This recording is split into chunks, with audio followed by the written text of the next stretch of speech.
Ça pose problème. Boire l'eau aussi est un problème pour parler des liquides après les solides. L'eau est-elle un médicament? Mais l'eau aujourd'hui c'est un médicament. En tant que diététicien, nous on prescrit l'eau comme un médicament. Pourquoi? Parce qu'aujourd'hui on ne boit pas de l'eau. Vous savez, la formule même pour calculer simple la quantité d'eau à boire, c'est 1 kg pour 40 ml d'eau. Malheureusement aujourd'hui, à peine il boit 1 à 2 verres d'eau, il pense qu'il a déjà tellement bu. Mais lorsque le corps souffre d'une déshydratation, on fait souffrir les cellules. Le corps devient acidifiant et c'est difficile d'épurer le corps des déchets toxiques. Un exemple simple. Le fait d'avoir un taux élevé de cholestérol, ça beaucoup de gens ne le savent pas.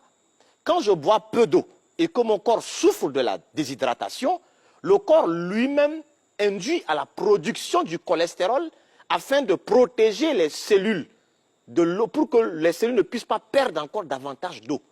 Donc, si tu souffres de l'hypercholestérolémie et puis tu ne bois pas encore de l'eau, tu te fais doublement mal. Donc, l'eau aujourd'hui, véritablement, c'est un médicament. Et on doit boire de l'eau. Finalement, pour un homme, quelle est la quantité d'eau recommandée par jour? Alors, si tu pèses 60 kilos, ben, tu dois boire autour de 2,4 litres d'eau. Si tu pèses 70 kilos, ben, il te faut boire 2,8 litres d'eau.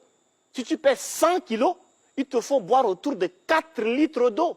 Mais le plus souvent, on prend à peine 1 litre d'eau et on vient maintenant compléter avec des infusions bien sucrées ou bien des sodas bien sucrés.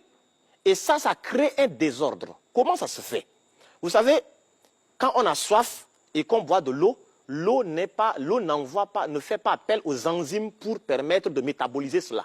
Mais lorsque je prends du sucre avec, je ne sais pas, du thé, du Nescafé, tout ce que vous savez, ben, le corps envoie des enzymes et ça crée des problèmes. Et aujourd'hui, c'est difficile d'arriver à faire la différence entre la sensation de la soif et de la faim.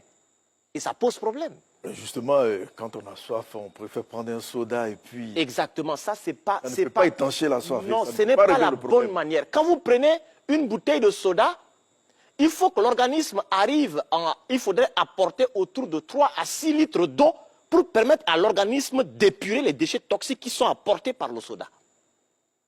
Et là, c'est un problème aujourd'hui.